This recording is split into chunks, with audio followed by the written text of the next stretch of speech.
নমস্কার, সবাইকে এই খোলা আড্ডা অনুষ্ঠানে স্বাগত। আমি সুব্রত বসু। আপনারা জানেন আজকে সারা দেশের মানুষের নজর ছিল সুপ্রিম কোর্টের প্রধান বিচারপতির ডিভিশন বেঞ্চের উপর।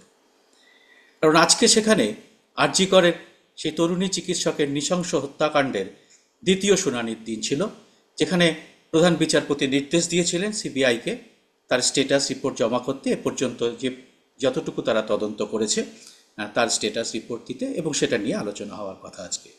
সেটা হয়েছে রাজ্য সরকারের পক্ষ থেকে প্রায় 34 জন আইনজীবীর একটি দল কপিল সিব্বালের নেতৃত্বে সেখানে ছিলেন। এবং সিবিআই যে স্টেটাস রিপোর্ট দিয়েছে, আপনারা এর মধ্যে অনেকটাই তা জেনে গেছেন, যে সবার মধ্যে যে প্রশ্নটা দেখা দিয়েছে যে সিবিআইকে এই এতদিন ধরে যে তদন্তটা করলো, সেটা কি কার্যত কোনো অশ্বডিম্ব প্রসব হলো? সেইটার নিয়ে আমরা যে বিশ্লেষণের জন্যে আজকে আমাদের সঙ্গে রয়েছেন আইনজীবী বিশ্বজিৎ মুখোপাধ্যায়। বিশ্বজিৎ দা শুধু আইনজীবীর পাশাপাশি সমাজকর্মীও বটে। বিশ্বজিৎ দা, আপনাকে প্রথমেই আমাদের দর্শকের সবার পক্ষ থেকে আপনাকে এই অনুষ্ঠানে আসার জন্য স্বাগত। আমরা আজকে শুধু এই কি কি হয়েছে সুপ্রিম কোর্টে তা অনেকেই জেনেছেন, সঙ্গে সঙ্গে কেউ লাইভ স্ট্রিমিংও দেখেছেন, কিন্তু আমরা বিশেষত যেটা যেটা বলেছেন, যেটা বিচারপতিরা যা বলেছেন, যা বলেননি, সেই সমস্তটার বিশ্লেষণ কিন্তু আজকে আপনার কাছ থেকে শুনব। এবং সাধারণ মানুষের প্রত্যাশা কতটা পূরণ হলো, সুপ্রিম কোর্টের উপর যে চাপ তৈরি হয়েছিল, কাল রাত্রিরেও সারা রাত্রির মানুষ জেগেছেন এই রাজ্যের, তো সেইটা নিয়ে আপনি যদি বিশ্লেষণ করেন। প্রথমে যদি আমরা একটু জেনে নিই যে মূল নির্যাসটা কি আজকে সুপ্রিম কোর্টের এই যে আজকে যে শুনানিটা হলো, তার মূল নির্যাস কি? দেখুন, আজকে সুপ্রিম কোর্টে যেটা হয়েছে তার মূল নির্যাসটা হয়েছে যে সুপ্রিম কোর্টে আবার সিবিআই কে একটা রিপোর্ট জমা করতে হবে সামনের যেদিন ডেট আছে সেদিন। এবং এটা বারবার সুপ্রিম কোর্টে গতদিনও হয়েছিল, আজও সেটা প্রতিভাত হয়েছে যে রাজ্য সরকার যেভাবে এই ঘটনাটার তদন্ত আরম্ভ করেছিল তার মধ্যে যথেষ্ট ঘাটতি আছে। এবং বিভিন্নভাবে যে সমস্ত কাগজপত্র রাজ্য সরকার দিয়েছে তার মধ্যে যথেষ্ট পরিমাণে মানে ত্রুটি বিচ্যুতি রয়েছে, যে ত্রুটি বিচ্যুতিটা অত্যন্ত মারাত্মক। সেটা ইচ্ছাকৃত বলেই মনে হচ্ছে এখনো পর্যন্ত। এবং এমন কতগুলো প্রশ্ন যেগুলো এসছে যেগুলো আসা উচিত নয়। এবং রাজ্য সরকার আজকে মিস্টার শিবালের নেতৃত্বে যে টিম ওখানে ছিল, তারা মূলত যেন মনে হচ্ছে যে আসামিকে ডিফেন্ড করার জন্যই তারা দাঁড়িয়েছিল। তারা একটা সুষ্ঠু তদন্ত প্রক্রিয়া হোক সেটা সদিচ্ছা অনুযায়ী তারা করেছেন বলে তারা এখনো পর্যন্ত কোর্টে প্রমাণ করতে পেরেছেন বলে মনে হয়। এখন কোর্ট তাদের কোন কথা গ্রাহ্য করবেন কি করবেন না সেটা কোর্টের বিষয়বস্তু। কিন্তু আমি একজন আইনের ছাত্র হিসেবে সাধারণ বুদ্ধি যাদের আছে তারা বুঝতেই পারবেন মিস্টার শিবাল আজকে বারবারই যেটা বলেছেন, বলার চেষ্টা করেছেন যে যেভাবে প্রথম দিকে তদন্তটা হয়েছে হত্যা হয়ে যাওয়ার পরে প্রথম 5 দিনে, সেটা যেন খুব সঠিকভাবেই হয়েছে। এবং আজও মিস্টার শিবাল কোর্টে তার কাগজ দেখাতে পারলেন না, যেটা অনারেবল চিফ জাস্টিস চাইছিলেন, বারবার যে কাগজ পোস্টমর্টম খুঁজতে করতে হচ্ছিল, যাওয়ার আগে যে চালানটি, সেই চালানটি আজ উনি দেখাতে পারবেন না। গতদিনও এরকম কিছু কাগজ দেখাতে পারেননি। হ্যাঁ। এবং গতদিনে অর্ডার ছিল যে একজন পুলিশ অফিসারকে উপস্থিত থাকতে হবে। সে পুলিশ অফিসার উপস্থিত ছিল কিনা আমরা বুঝতে পারলাম না। এবং অন্তত দেখা গেল মিস্টার শিবাল তিনি ব্যর্থতা প্রকাশ করলেন যে তিনি কাগজ দেখাতে পারছেন। এবং তারা বললেন না, হাইকোর্টে জমা করেছেন, হাইকোর্ট থেকে সমস্ত কাগজই ওখানে চলে গেছে। এবং যে কাগজটি মাননীয় প্রধান বিচারপতি চাইছিলেন যে একটা বডি পোস্টমর্টম করতে যাবার আগে তার যে চালানটা করতে হয় সে চালানটি কোথায়, সেটা সিবিআইও বললো তারা সে চালান পায়নি। এবং সিবিআই বারবারই আজকে বলার চেষ্টা করেছেন যে 5 দিন যেই সময়টা অতিবাহিত হয়ে গেছে, 5 দিনের মধ্যে এমন কিছু ঘটনা ঘটেছে যে ঘটনার পরিপ্রেক্ষিতে তাদের পক্ষে এটা অনুসন্ধান করা, তদন্ত প্রক্রিয়াটার সমস্যা হচ্ছে। কিন্তু আবার সিবিআইয়ের এই যুক্তি আমার কাছে কিন্তু খুব গ্রহণযোগ্য মনে হলো না। এই কারণ সিবিআই পরিষ্কারভাবে মানুষ যেটা দেখতে পাচ্ছে যেখানে বার্নিং ঘাটে একজন লোক সই করবেন যে এই যে মারা গেছেন যিনি তার কেউ নন, এলাকার একজন লোক, তিনি সই করলেন যে এই বডিটা পোড়ানোর জন্য একটি কাগজে সই করলেন। সেখানে তিনি লিখেছেন তার মেয়েটির মৃত্যু হয়েছিল 12:55। প্রথমত এটা সিবিআই জানা উচিত ছিল, তাকে জিজ্ঞাসাবাদ করা উচিত ছিল, প্রয়োজন হলে কাস্টাডিতে নেওয়া উচিত ছিল তাকে অতি দ্রুত। যেই কারণে যে তাকে কে বলেছিল এই মৃতদেহটা সৎকার করার জন্য আপনি সই করুন, কে তাকে বলেছিল মেয়েটির বয়স, কে তাকে বলেছিল 12:55 লিখুন মৃত্যুর সময়টা। সুতরাং আর এই যে যারা যারা তথ্য লোপাটের চেষ্টা করেছেন সেটা একদম জলের মতন পরিষ্কার। একই সঙ্গে এতগুলো লোক সবাই বলছে, সুপ্রিম কোর্ট বলছে, কে প্রথম মৃতদেহ সামনে আসছে, কিন্তু কে প্রথম মৃতদেহ দেখেছিল সেটা এখনো জানা যায়নি। কে প্রথম কে মৃতদেহটা দেখেছিল আজও কিন্তু আইডেন্টিফাইড হয়নি, সেটা আজও কত। তাহলে সিবিআই, এবং সিবিআই যদি এদের কাস্টাডিতে না নেয়, আপনাকে আমি বলছি দায়িত্ব নিয়েই, পরবর্তীকালে এটা নিজেদের মধ্যে যোগাযোগ করে তারা অসত্যটাকে সত্য বলে প্রমাণ করার কিন্তু চেষ্টাটা করবে, যেটা আজকে সরকারি উকিল রাজ্য সরকারের ক্রমাগত চেষ্টা করে গেলেন যাতে বিচার ব্যবস্থাটাকে বিভ্রান্ত করা। এটা দিচ্ছেন সেটা দিচ্ছেন, তারা একটা পিটিশন ফাইল করে দিলেন, সেই পিটিশনটা বিয়েকে দেওয়া হলো না, তারা একটা বিরাট পিটিশন ফাইল করলেন। তারা কি পিটিশন ফাইল করবেন আমি তো বুঝতে পারছি না। এবং তারা পিটিশন ফাইলটা করে একটা তারা প্রশ্ন কি বোঝাতে চাইবে? একটা প্রশ্ন খুব ইম্পর্টেন্ট আমার মনে হয়েছে, যেটা যদি আপনি একটু ব্যাখ্যা করেন, সেটা হচ্ছে যে সিসিটিভির যে ফুটেজ তারা বলেছে যে যে তাতে এরা দাবি করছে, রাজ্য সরকারের উকিল মানে কপিল সিব্বালরা দাবি করছেন যে তারা পুরো সিসিটিভির ফুটেজ দিয়ে দিয়েছে। আবার সিবিআই বলছে তারা মাত্র 27 মিনিটের চারটে। এই জায়গাটাই তো আপনাকে আমি সুব্রত বাবু বারবার বলছি যে এটা একদম palpably proof beyond the shadow of the doubt. R G করের ভেতরে যারা ছিলেন, যারা পুলিশ অফিসার ছিল, তারা এই ঘটনা লোপাট করার চেষ্টা করেছেন। সিসিটিভির ক্যামেরার কিছু কিছু অংশ তারা দিয়েছেন, বাকি অংশ দেননি। সিসিটিভি ক্যামেরাটা তো সব সময় চলে, সেটা তো পার্টিকুলার সময়ের জন্য থেমে থাকে না। এবং যে ফুটেজগুলো পেয়েছে সিবিআই দেওয়ার কথা ছিল, সিবিআই সেটা দেওয়া হয়নি। সিবিআই যে ফুটেজগুলো পেয়েছে তাতে বলেছে তাতে টেকনিক্যাল গ্লিচ রয়েছে, তার মানে সেগুলো খুব পরিষ্কার নয় হয়তো, এবং তারা এগুলোকে, যারা এই যে সিসিটিভির ফুটেজ যেগুলো ছিল সেইগুলোকে তারা পরে মনিটর করেছেন, তারা তাদের মতন টেকনিক্যালি ঠিকঠাক করেছেন, করে সিবিআইয়ের হাতে তুলে দিয়েছেন। কিন্তু আমি তো বুঝতেই পারছি না যে যারা প্রমাণ রোধের চেষ্টা করেছে তাদের কেন, এবং শ্মশানে যিনি সই করলেন তাকে এখনো কেন সিবিআই কাস্টাডিতে নেয়নি। এবং কাস্টাডিতে না নিয়ে বিচার যদি আমি ইনকোয়ারি চালাতে থাকি, তাহলে যেটা হবে তারা পরস্পরের মধ্যে আরো নিজেদের মধ্যে গটাপ করে মিথ্যেটাকে সত্য বলে চালানোর চেষ্টাটা অব্যাহত রাখবে। আপনি বিশ্বজিৎ দা আগের দিনও বলেছিলেন যে যেটা আজকে সুপ্রিম কোর্টে ফিরোজ এডুলজি বলেছেন যে পোস্টমর্টম কখন হয়েছে, পোস্টমর্টম রাত্রিরে হয়েছে, রাত্রিরে কোথাও পোস্টমর্টম করা রাত্রিরে হয়েছে। এবং আপনাকে আমি আগের দিনে বলেছিলাম যে দুটো কার্ডিনাল পয়েন্ট আমি গতদিন বলার চেষ্টা করেছি, কিন্তু সেটা কেন সুপ্রিম কোর্ট গতদিন তুললো না আমি জানি না। যে পোস্টমর্টমটা রাত্রিরে হলো কি করে? পোস্টমর্টম হওয়ার কথা নয়, সারা দেশে কোথাও এরকম আইন নেই, কোথায় হয় না কেন গতদিন? এবং সুপ্রিম কোর্টে যারা রয়েছেন, মাননীয় বিচারক, মাননীয় অ্যাডভোকেট, তারা এটা জানেন না ভাবার কোনো কারণ নেই।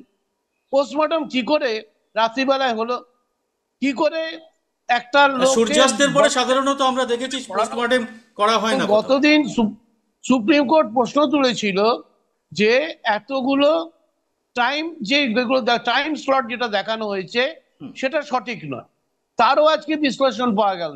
এই যে রাজ্য সরকার একটা ভুল টাইম স্লট দিয়েছে, তার বিরুদ্ধে সুপ্রিম কোর্ট তো আজ পর্যন্ত কোনো ব্যবস্থা নিল না। এটা তো বোঝা যাচ্ছে রাজ্য সরকার যে গতদিন যে টাইম স্লট দিয়েছে সেটা সঠিক নয়। তাহলে রাজ্য সরকারের যে লোক এফিডেভিট ফাইল করেছে তার বিরুদ্ধে তাহলে কি ব্যবস্থা নেওয়া হলো? মানে কোর্টকে বিভ্রান্ত করা হচ্ছে, বিচার ব্যবস্থাকে বিভ্রান্ত করা হচ্ছে। বিচার ব্যবস্থা তো সিবিআই যে তথ্য দেবে তার উপর বিচার হবে, অর্থাৎ সিবিআই এর ভূমিকাটা এখানে অত্যন্ত গভীর এবং অত্যন্ত গুরুত্বপূর্ণ। সিবিআই যেভাবে ইনকোয়ারি করবেন, যেভাবে চার্জশিট সাজাবেন, যেভাবে তথ্য প্রমাণ জোগাড় করবেন, যাদের যাদের নাম এখানে এন্ট্রি করবেন, যাদের যাদের এগেনস্টে তারা চার্জ ফ্রেম করবেন, এর উপর নির্ভর করছে বিচার ব্যবস্থা বিচার কি করবে। সুপ্রিম কোর্ট তাদের দায়িত্ব দিয়েছে বিচার করার, কিন্তু সিবিআই এর যে বিচার তদন্ত প্রক্রিয়া চলছে, আমি ব্যক্তিগত মনে করি এটা যথেষ্ট পরিমাণে দ্রুত নয়, যার জন্যে নাগরিক সমাজের কাছে বিচারক আমরা চিঠি দিয়েছি সিবিআই কে। এবং সুব্রত, আপনি যদি একটু দেখেন যে আজকের সমস্ত ক্রেডিবিলিটি, ভারতবর্ষের বিচার ব্যবস্থার ক্রেডিবিলিটি, ভারতবর্ষের অন্যতম সেরা তদন্তকারী টিম সিবিআই ক্রেডিবিলিটিটা নির্ভর করছে এই কেসটার উপর। আজকে গতদিন পৃথিবীর সমস্ত দেশে দেশে এটা প্রচারিত হয়েছে এবং তারা সবাই জানে আজকে বিচারে উঠছে, কিন্তু আজকে বিচার করে কি পাওয়া গেল আমি বুঝতে পারলাম না। 7 তারা বললেন জুনিয়র ডাক্তারদের কাজে জয়েন করতে হবে। এখনো পর্যন্ত জুনিয়র ডাক্তারদের কেবলমাত্র আরজি করে নয়, সিআইএসএফ নেগেছে। বাকি হসপিটালগুলোর কি অবস্থা কেউ বাকি জানে না। মেডিকেল কলেজগুলোতে এখন কিছু নিরাপত্তার কিছুই ব্যবস্থা কেউ করা। নেই। এবং তার এরপরেও ঘটনা ঘটছে। একটু আগে আমি জানতে পারলাম সিআইএফএস থাকা সত্ত্বেও একজন ডাক্তারের ঘরে ঢুকে তালা ভেঙে তছনছ করা হয়েছে। কি করে হলো?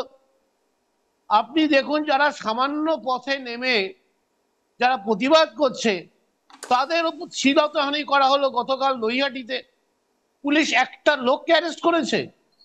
অর্থাৎ পুলিশের যে ভূমিকা, সেটা আজকে অত্যন্ত দুর্ভাগ্যজনক একটা ভূমিকা বয়ে চলেছে।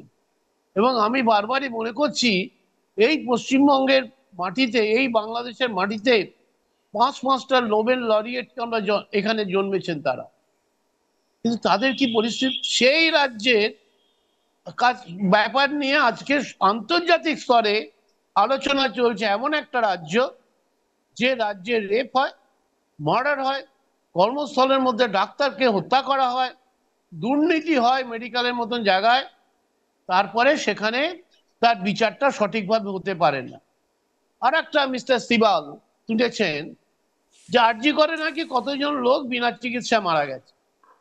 23 জন। এইগুলোই হচ্ছে যারা ডিফেন্সে থাকেন তাদের বিভ্রান্ত করা স্কোপ। আচ্ছা, উনি তো একবারও বললেন না 1 মাস আগে যখন কোনো ঘটনা ছিল না আরজি করে কত লোক মারা গেছে, অন্যান্য হসপিটালে কটা লোক মারা গেছে যেখানে কোনো চিকিৎসা নিয়ে সমস্যা হচ্ছে না, দিল্লির এমসে গত মাসে কতগুলো লোক মারা গেছে, তার পরিসংখ্যান তো দিলেন না। মিস্টার সিবাল কিংবা রাজ্য সরকারের উকিলরা তারা মনে করছেন তারাই একমাত্র বুদ্ধিমান এবং যুক্তির সহায়তা জানেন। তো তাদের কাছেও আজকে প্রশ্ন থেকে যাচ্ছে, তারা যে যুক্তি সাজান কতটা যে অসার যুক্তি, সেটা সাধারণ মানুষ পরিষ্কার ভাবে বুঝতে পারছে। রাজ্য সরকারের অবস্থানটা অত্যন্ত দুর্ভাগ্যজনক, যত দিন যাচ্ছে এগোচ্ছে। এবং সিবিআই এরও বিচার ব্যবস্থা নিয়ে যে তদন্ত প্রক্রিয়া, সেটা কিন্তু মানুষের কাছে কিন্তু এখনো পর্যন্ত গ্রহণযোগ্য হয়ে ওঠেনি। ওখানে চুরি চামারি হয়েছে, সে ব্যাপারে তারা কিছু ধরপাকড় করেছে, আর সে তো অনেক কারণে তারা ধরপাকড় করেছে, তাতে কি হয়? তাতে বিচার প্রক্রিয়াই হয়নি। তো আসল তো আমাদের কার্ডিনাল পয়েন্ট কি ছিল? কর্মস্থলে একজন মহিলা ডিউটিরত অবস্থায় তাকে হত্যা করা হলো, তার উপর পাশবিক অত্যাচার করা হলো, কিন্তু সেই কেসের ব্যাপারে এখনো পর্যন্ত সিবিআই একজন লোককে অ্যারেস্ট করতে পারেনি। পলিগ্রাফি টেস্ট হয়ে গেল, কত কি টেস্ট হয়ে গেল, এখনো তারা বলছে আমরা এটা সেখানে পাঠাচ্ছি, ওটা সেখানে পাঠাচ্ছি। তাহলে সিবিআই অগ্রগতি যথেষ্ট হতাশাজনক, আমি কিন্তু দ্বিধাহীন ব্যর্থহীন ভাষায় বলছি। এবং এই যদি হয় তাহলে এই ঘটনার সুরাহা হওয়া কিন্তু দুষ্কর হয়ে যাবে। যেভাবে আমরা দেখেছি কামধনির মামলার ঘটনা ঘটেছে, আমরা যেভাবে দেখেছি পার্কস্ট্রিটের ঘটনা ঘটেছে, যেভাবে সন্দেশখালীর ঘটনা ঘটেছে, যেভাবে অন্যান্য বীরভূমের যে 10 জনকে পুড়িয়ে মারার হত্যার ঘটনা ঘটেছে, তাহলে কিন্তু এটাই কি সেই পথে চলছে? কিন্তু আজকে যদি সিবিআই সঠিকভাবে তদন্ত না করে তাহলে কিন্তু এটা খুব দুর্ভাগ্যজনক হবে। সমস্ত ভারতবর্ষের মানুষের সিবিআই এবং বিচার ব্যবস্থা সম্পর্কে একটা চূড়ান্ত অনাস্থা তৈরি হবে, অলরেডি হয়েছে। অলরেডি সমস্ত বিচার ব্যবস্থার উপর মানুষের যথেষ্ট পরিমাণে আগে যেমন মানুষ একটা বিবাদ হলে কি বলতো, প্রশাসনের উপর রাগ হলে বলতে চল তোকে কোর্টে দেখে নেবো। হুম। কিন্তু এটা কি হচ্ছে, তারিখের পর তারিখ তারিখের চলে পর গেল, তারিখ। আজও সিবিআই সেইভাবে রিপোর্ট দিল না। এক সিবিআই এতদিনের মধ্যে 1 মাস কেটে গেছে, 5 দিন নাকি রাজ্য সরকারের কাছে ছিল, 25 দিন কেটে গেছে। এই ঘটনাতে আর একটা লোক অ্যারেস্ট হয়নি, যেটা জলজ্যান্ত দেখা যাচ্ছে। একটা লোক শ্মশানে তার ইচ্ছে মতন একজন লোকের লিখে দিল সে 12টা 55 মারা গেছে, তার বয়স 31। যে লিখছে কে তাকে বললো এটা? তাকে কেন কাস্টাডিতে নিয়ে বিচার করা হবে না? কেন তদন্ত প্রক্রিয়া থেমে থাকবে? কোনোটাই হলো না। তারপরে আপনি যদি দেখেন সিআইএফএস এর থাকা নিয়ে একটা আলোচনা হয়েছে, সেটা নিশ্চয়ই রাজ্য সরকার তো যেমন ভূমিকা পালন করে করে না। শুধু আমরা ইলেকশনের সময় তো দেখেছি সিআরপিএফ ঢুকলে তাদের থাকার জায়গা ঠিক থাকে না, শুধু দেখেছি আমরা। বাংলা এই পশ্চিমবঙ্গে আমাদের এগুলো আর দেখতে বাকি কিছু নেই। কিন্তু আজকে যে মহল যে 3টে বিশ্লেষণের বিষয়বস্তু, কে প্রথম দেখেছিল এটা উচ্চারিত হলো না। কিভাবে এটাতে একটা কাগজ তদন্ত পোস্টমর্টম করতে গেল, তার রিপোর্ট কাগজ ঠিক মতন এলো না। যে টাইম শিডিউল নিয়ে প্রশ্ন উঠেছিল, যে টাইম শিডিউল রাজ্য সরকার দিয়েছিল, কে হলফনামা জমা করেছিল, তার বিরুদ্ধে কোনো ব্যবস্থা হলো না। শ্মশানে যে লোকটা এই সই করলো তার বিরুদ্ধে কোনো ব্যবস্থা হলো কিনা বোঝা গেল না। এবং জুনিয়র ডাক্তাররা কাজ না করার জন্য লোক মারা যাচ্ছে, এটাই সামনে আনা হলো। এবং একবার এলো না, রাজ্য সরকার বললো না কাল নৈহাটিতে যে ঘটনাটা ঘটে, রাজ্য সরকার বললো না যে গতকালও আরজি করের একজন হসপিটালের ভেতরে ভেঙে করা হয়েছে। অন্য কোনো হসপিটালে কোনো নিরাপত্তা নেই। আমরা তো বরং বরং কয়েকটা এখানে হসপিটালে গিয়েছিলাম ডেপুটেশনে। এখানে বরং এমন একটা প্রেজেন্ট করা হলো যে নাগরিক সমাজ যে আন্দোলন করছে, সেই আন্দোলনের ফলে ভীষণ অসুবিধে হচ্ছে। তারা পুলিশ পারমিশন ছাড়া তারা সবসময় আন্দোলন রাস্তা অবরোধ করে ফেলছে। হ্যাঁ, এবং তারা অনেক সময় শান্তিপূর্ণ আন্দোলন করছে না, সেসবও বলা হয়েছে কিন্তু আজকে কোর্টে। আচ্ছা, এই কথাটা যেটা বলছে, এই নাগরিক সমাজ কি শান্তিতে আছে? এই যে নাগরিক সমাজ আজ পথে দাঁড়িয়ে আন্দোলন করছেন, সেই নাগরিক সমাজকে কি রাষ্ট্র তার সংবিধান অনুযায়ী নিরাপত্তা সুনিশ্চিত করতে পেরেছেন? আপনি যদি আরজির কথা কথা ছেড়েই দেন সুব্রত বাবু, কল কারখানাতে শ্রমিকরা তারা যে অসম্ভব খারাপ পরিস্থিতির মধ্যে কাজ করে, যেটা দেখার দায়িত্ব রাজ্য সরকারের ফ্যাক্টরি ডাইরেক্টরেটে, তারা সে কাজ করে। রাজ্য সরকারের যারা বলছেন, যারা কোর্টে এগুলো বলছেন, তারা ভাবছেন, তাদের ভাবনাটাই অত্যন্ত অপরাধকে সমর্থন করার, এই তাদের একটা আমি দেখতে পাচ্ছি সমর্থন করারই একটা। নাগরিক সমাজ যদি আন্দোলন না করতো তাহলে তো সেদিন ওই বডিটা অনেক আগেই পুড়িয়ে দিত। সেই নাগরিক সমাজই তো যখন এই বডিটা প্রথম নিয়ে যাচ্ছে আটকে ছিল। এবং সব থেকে বড় কথা কি, আপনি ভেবে দেখুন এই ময়না তদন্ত কখন হয়েছে? রাত্রিবেলাতে হলো ময়না তদন্ত, কখন হয়েছে, কার মাধ্যমে হলো, কে নির্দেশ দিল? একটা লোকের নাম আজকে প্রকাশিত হলো না, একটা লোককে সিবিআই আজ পর্যন্ত কাস্টাডি নিতে পারলো না। এর থেকে ব্যর্থতা কি হতে পারে বলুন? এরকম জায়গায় দাঁড়িয়ে যারা বিচার করেন কিংবা যারা করছেন, তাদের বাড়ির লোকজন যদি থাকতো তারা কি বলতেন? তারা কি বলতেন? আজকে যে সমস্ত উকিলরা অনেক পয়সা নিয়ে ওখানে দাঁড়ান, তাদের বাড়ির লোক যদি এফেক্টেড হতো তারা কি বলতেন? প্রশ্ন এইগুলো এসে দাঁড়াচ্ছে আজকে।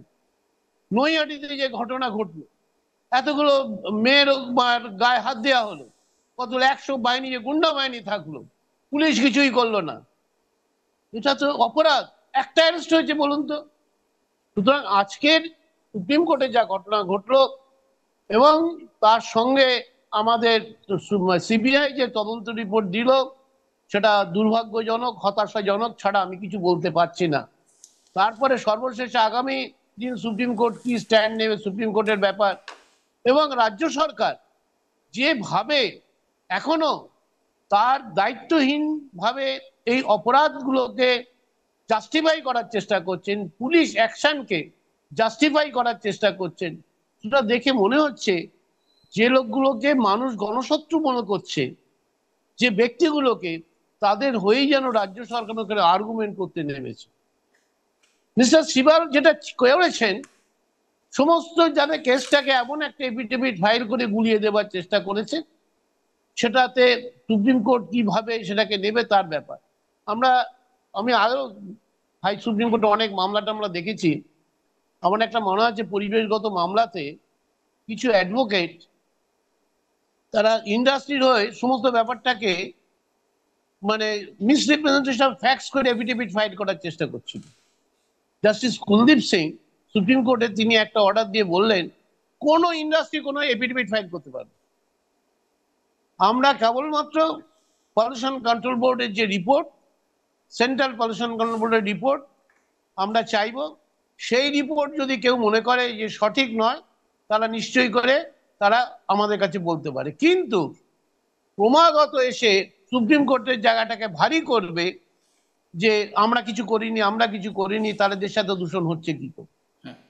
আপনি ভাবুন, এই একটা পরিসংখ্যান বলছি আপনাকে সুব্রত বাবু, লাস্ট কয়েক বছরে যদি আপনি ক্রিমিনাল ব্যুরোর রিপোর্ট দেখেন, অন্যান্য রাজ্যে রেপ কেসে সাজা পায় 25%, 27% লোক, আমাদের পশ্চিমবাংলায় সেটা 5% এসে দাঁড়িয়েছে।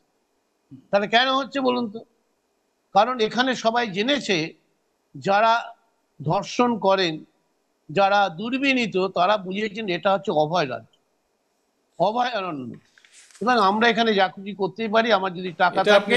খুব ভয়ঙ্কর একটা তথ্য দিলেন, এটা বিচারও কিনে নেওয়া যাবে। খুবই ভয়ঙ্কর তথ্য দিলেন আপনি, এটা একটা। হ্যাঁ, আমি একটা জিনিস আপনার কাছে জানতে চাইবো, সেটা হচ্ছে যে আইনে এই ধরনের খুব মারাত্মক অপরাধের ক্ষেত্রে যারা তথ্য বা সাক্ষ্য প্রমাণ নষ্ট করে তাদের জন্য কড়া শাস্তির ব্যবস্থা আছে।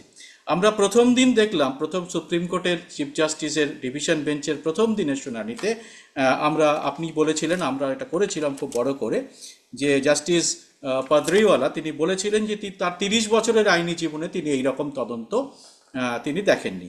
আজকেও দেখলাম সেই জাস্টিস পাদ্রিওয়ালার একটা কথা, যে যখন কপিল সিব্বাল নথি ঘাঁতড়াচ্ছেন, খোঁজার চেষ্টা করছেন, পাচ্ছেন না, তখন তিনি বললেন যে নথি না পাওয়া গেলে বুঝতে হবে এমন একটা কিছু একটা হয়েছে ওখানে, তিনি একটা মন্তব্য করলেন। এবং সুপ্রিম কোর্টে আজকে সিবিআই এর যে স্ট্যাটাস রিপোর্ট থেকে একটা জিনিস পরিষ্কার হলো, সিবিআই বারবার বোঝাতে চেয়েছে যে তারা কত কাজের প্রতিবন্ধকতার মধ্যে তারা কাজ করছে, এটা পাচ্ছে না, সেটা পাচ্ছে না, সিসিটিভির ফুটেজ পাচ্ছে না, অমুক ঠিক মতো সংরক্ষণ হয়নি, ফরেন্সিক নমুনাকে সংগ্রহ করেছে সেগুলো ঠিক জানতে পারছে না। সিবিআইকে যেন অসহায়, কেউ কিছু দিচ্ছে না, হ্যাঁ, এরা কেউ সাহায্য করছে না বলে তারা এই 15, 20 দিন, 25 দিন তারা কিছু করতে পারেনি, এরকম একটা ভাব কিন্তু ধরে দাও। হ্যাঁ, এর ফলে কিন্তু আপনি যেটা বললেন জাস্টিস আজকে যে কথাটা বলেছেন যে কিছু একটা আছে, আপনার মনে পড়ছে যে কাকশিট কাণ্ডতে যখন একটা ঘটনা ঘটেছিল, তখন বলেছিল না ওটা কিছু না, বদনাম করার জন্য। তখন একজন পুলিশ অফিসার, মহিলা পুলিশ অফিসার বলেছেন কিছু একটা হয়েছে, এবং তাই সূত্র ধরে পরবর্তীকালে দেখা গেল হ্যাঁ হয়েছে, যে ঘটনাটাকে চেপে দেবার রাজ্য সরকার চেষ্টা করছে সেটা নয়, সেখানে একটা অন্যায় সংগঠিত হয়েছে এবং সংগঠিত অপরাধ হয়েছে, তারও সেইভাবে কিনারা হয়নি। আর পরবর্তীকালে আপনি যে ব্যাপারটা যে বলার চেষ্টা করছেন, যে আমাদের এই বিচার ব্যবস্থার মধ্যে দাঁড়িয়ে যে সমস্ত ঘটনাগুলো ঘটছে এবং সিবিআই কে অসহায় লাগছে, কিন্তু আমার কাছে সিবিআই এর এই যুক্তি খুব গ্রহণযোগ্য মনে হচ্ছে। সিবিআই এর হাতে যথেষ্ট ক্ষমতা আছে এবং এই ক্ষেত্রে যারা দোষী তারা একেবারে অত্যন্ত কাঁচা ভাবে তারা এইগুলোকে ঢাকার চেষ্টা করেছে।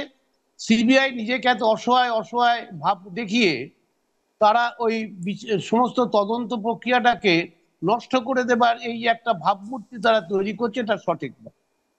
এবং সিবিআই বহু ক্ষেত্রেই ওদের যথেষ্ট পরিমাণে শিথিলতা রয়েছে, দ্রুত কাজ করার ক্ষেত্রে ওদের শিথিলতা থাকার ফলে ঘটনা ঘটছে। এবং এই যে রাজ্য সরকার যে ওদের দেবে না, সেটা তো জানাই কথা। যখন রাজ্য সরকারের কাছ থেকে নিয়ে নিচ্ছে ব্যাটারটা, হাইকোর্ট নিয়ে নিচ্ছে, পরে সুপ্রিম কোর্ট যখন নিয়ে নিল, তখন তো জানাই ছিল সহযোগিতা করছেন। আর সহযোগিতা যদি না করে থাকে, যারা অসহযোগিতা করছে সে অফিসারদের তুমি কাস্টাডিতে নাও, এক্স্যাক্টলি। অসুবিধা কিছু নেই তো। হ্যাঁ, এটাই মূল যে প্রশ্ন। কার্যকরী করে ডাক্তাররা তোমার অসহযোগিতা করছে, যে পুলিশ অফিসার তোমার তারা যে সমস্ত, যদি আরেকটা দেখুন, আরেকটা মস্ত বড় প্রশ্ন উঠেছে, এফআইআরটা, এখন একটা প্রশ্ন উঠেছে, এফআইআর থেকে আর একটা এফআইআর হয়েছিল, এই প্রশ্নটা আজকে কিন্তু একজন লার্নেড অ্যাডভোকেট তুলেছেন ওখানে। That is very important. তাহলে এই তারা পুলিশ অফিস, তারা থানার যারা পুলিশ অফিসার ছিলেন, পুলিশ আধিকারিক ছিলেন, তাদের তুমি জিজ্ঞাসাবাদ করছো না কেন? আমি জানি না কোনো পুলিশ অফিসারকে জিজ্ঞাসাবাদ করা হ্যাঁ, হয়েছে। জিটিএনটি ম্যানুফ্যাকচার করা হয়েছে কিনা সেটা নিয়েও প্রশ্ন উঠেছে, যে 10টা সেদিন হ্যাঁ, টালা থানায় যেমন, মাত্র 10টা জিডিএনটি পাওয়া যাচ্ছে। এবং বলছে একটা এফআইআর না হলে তো পোস্টমর্টম হবে না। পোস্টমর্টম হয়ে গেল, সবকিছু হয়ে গেল, এফআইআর তারপরে হলো, তার মানে আগে একটা নিশ্চয়ই হয়েছিল এফআইআর। সেই এফআইআরটা কোথায়? কে এফআইআরটা লিখলো, কিভাবে লিখলো, কারা লিখলো, সে সমস্ত প্রশ্নগুলো থেকে যাচ্ছে। সুতরাং এই সিবিআই, সে কিন্তু এই অসহায় অসহায় ভাবটা দেখিয়ে তদন্ত প্রক্রিয়াটাকে সে শেষ না করার কিন্তু একটা গন্ধ আমি পাচ্ছি। আমি জানি না সামনের দিন তারা কি রিপোর্ট দেবে। এখনো পর্যন্ত এই 25 দিনের জন্য তারা যা রিপোর্ট পেশ করেছেন, তারা সেটা বিশেষ কিছু তারা উদ্ধার করেছেন কি করেনি, সেই যে বড় তারা রিপোর্ট দিয়েছেন নাকি 17-18 পাতার একটা রিপোর্ট দিয়েছেন, তার মধ্যেই হয়তো খাম রিপোর্ট পড়েছেন যারা পেয়েছেন। কিন্তু যেটুকু কোর্টে উচ্চারিত হয়েছে সেইটুকু দেখে আমার যেটা মনে হয়েছে, এই রিপোর্টের এখনো পর্যন্ত সেই ধরনের দ্রুতলয় কাজ করার কর্মক্ষমতা, কুশলতা সিবিআই দেখাতে পারেনি। এবং এটা যদি সিবিআই না দেখাতে পারে, তাহলে বিচার প্রক্রিয়াও কিন্তু সেইভাবে থমকে যাবেই। তার ফলে আজকে সমস্ত মানুষ যেটা আশা করছিল যে একটা কিছু হবে, একটা ভালো রিপোর্ট আসবে, তদন্ত প্রক্রিয়ায় যারা অসহযোগিতা করছে তাদের নাম ধাম সামনে উঠে আসবে, এটাও অবশ্য কোর্ট বললো আমরা কিছু নাম ধাম বলতে চাইছি না, তদন্ত প্রক্রিয়া যাতে ব্যাহত হয় সে সমস্ত বললেন টললেন। কিন্তু বুঝতে হবে, আজকে সমস্ত মানুষ, আন্তর্জাতিকভাবে মানুষ তাকিয়ে রয়েছে সমস্ত ভারতবর্ষের বিচার ব্যবস্থা, তদন্তকারী সংস্থার ক্রেডিবিলিটি, বিশ্বাসযোগ্যতা দাঁড়িয়ে রয়েছে। এবং এই বিশ্বাসযোগ্যতা যদি না থাকে, সাধারণ মানুষ যখন আরো যদি আন্দোলন করবে, তার বিরুদ্ধে রাষ্ট্রের কিছু বলার থাকে। রাষ্ট্র যেটা করতে পারে, সাধারণ মানুষের আন্দোলনের জন্য গুন্ডা লেলিয়ে দিতে পারে, অ্যারেস্ট করতে পারে, গুলি চালাতে পারে, যেটা নৈহাটিতে তারা প্রাথমিক পর্ব তারা সেরেছেন। কয়েকজন এমএলএ এমপি এমএলএ টেমএলও তারা বলছেন এই সমস্ত ব্যাপার। সুতরাং এইটা কেবলমাত্র তারা একটা মহড়া দিল যে তোমরা যদি আমার বিরুদ্ধে আন্দোলন করো, আমরা তোমাদের শিলতাহানি করতে পারি, এটা তারা দেখালো। সুতরাং এর জন্য নাগরিক সমাজকে প্রস্তুত থাকতে হবে, আমাদের প্রস্তুত থাকতে হবে। We hope for the best but we prepare for the worst. আপনি যেটা বললেন সেটা তো খুবই ভয়ঙ্কর কথা। যদি মানুষ যদি ন্যায়ালয়তে গিয়ে যদি তিনি ন্যায় ন্যায় না পান, বিচার না পায় মানুষ, সাধারণ মানুষের আর যাওয়ার তো কোনো জায়গা নেই। বিশেষ করে যখন প্রশাসনের সমস্ত স্তম্ভগুলো ফেল করে যায়, তখন তো এটা এছাড়া আর মানুষের কোনো উপায় থাকে না। আজকে আপনি খুব সুব্রতবাবু, সুন্দর। আপনি একটা দেখুন, খালি এই কেস নয়, কোন ব্যাপারটাতে বলুন তো, পশ্চিম ভারতবর্ষের মানুষ, পশ্চিমবঙ্গের মানুষ বিশেষ করে বিচারালয় যে সুব্যবস্থা পেয়েছে কোনো ব্যাপারে, পরিবেশের ক্ষেত্রে হোক, শ্রমিকদের ওপর যে অত্যাচার তার ব্যাপারেই হোক, দিনের পর দিন শ্রমিকদের বিষয়বস্তুগুলো হাইকোর্টে পেন্ডিং পড়ে থাকছে, বৃদ্ধদের যে বিষয়বস্তুটা হাইকোর্টে দিনের পর দিন পেন্ডিং পড়ে থাকছে, আপনার বিভিন্ন ধরনের মহিলাদের উপর অত্যাচারের ব্যাপার পড়ে থাকছে, এরকম অসংখ্য জিনিস বিচার ব্যবস্থাতে পড়ে থাকছে। হ্যাঁ। তাহলে কি করে মানুষ বিচারে চাইবে যাবে? আজকে বিচারপতিরাই কিন্তু সাধারণ মানুষের কাছে তাদের যোগ্যতা প্রমাণের কিন্তু সর্বশেষ একটা সুযোগ রয়েছে। সেটা তারা কি করবেন সেটা তাদের ভাবতে হবে। তাদের বুঝতে হবে তারাও বেতন পান, এবং বেতনের পরিবর্তে তাদেরও রাষ্ট্রকে দেওয়ার কিছু আছে, জনগণের আস্থা অর্জন করার আছে। যেটা সুপ্রিম প্রথম হাইকোর্টে যখন নিলেন মাননীয় বিচারপতি, উনি বলেছিলেন এই কেসটা আমি নিচ্ছি এই কারণে যে মানুষের আস্থা অর্জন করার জন্য।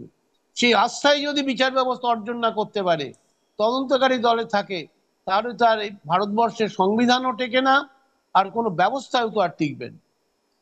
খুবই সুন্দর বললেন আপনি, আপনি সমস্তটা খুব ভালোভাবে ব্যাখ্যা করলেন। আমরা একটাই খালি জানি যে সেই আইনের ভাষাতেই বলতে হয় যে justice delayed is justice denied. তো এখন যে না, সাধারণ, হ্যাঁ, আমরা সাধারণ মানুষ 1 মাস হয়ে গেল আমরা সেই আমাদের ঘরের যে মেয়েটিকে আমরা হারিয়েছি তার বিচারের দাবিতে সবাই যখন রাস্তায় নেমেছেন, সে দলমত নির্বিশেষে সমস্ত আমার মানুষ, শিশু থেকে বৃদ্ধারা রাস্তায় নেমে প্রতিবাদ জানাচ্ছেন। তাদের সবাইকে সেই প্রতিবাদের যে সম্মানটুকু, তার প্রতিবাদ জানানোর যে শর্টটুকু তারা যে দেখিয়েছেন, এবং সেইটাকে সম্মান জানিয়ে আদালত যে ন্যায় বিচারকে আরও দ্রুত যদি না করতে পারেন, তাহলে সত্যিই সেটা সবথেকে দুর্ভাগ্যজনক ঘটনা হবে বলে আমাদের সবারই ধারণা। বিশ্বজিৎ, আপনি অনেকক্ষণ আপনার মূল্যবান সময় দিয়ে এটা ব্যাখ্যা করলেন, আজকের এটা সমস্ত সুপ্রিম কোর্টের বিচার প্রক্রিয়াটা। আমরা আগামী দিনও আপনার কাছে আবারও আসব। আপনার এই মূল্যবান সময় দেওয়ার জন্য আপনাকে অনেক ধন্যবাদ। আর যারা এই অনুষ্ঠানটা দেখলেন, আপনারা অবশ্যই আপনাদের মতামত কমেন্ট বক্সে লিখে জানাবেন। আপনাদের যা মনে হচ্ছে এই এই এই বিচার প্রক্রিয়াতে উপরে চাপ সৃষ্টি করার জন্য এগুলো কিন্তু অত্যন্ত জরুরি। আমার মনে হয় আমরা সবাই চাই যে সেই চিকিৎসক তরুণীটি তার ন্যায় বিচার দ্রুত পাক। সবাইকে অনেক অনেক ধন্যবাদ এবং নমস্কার।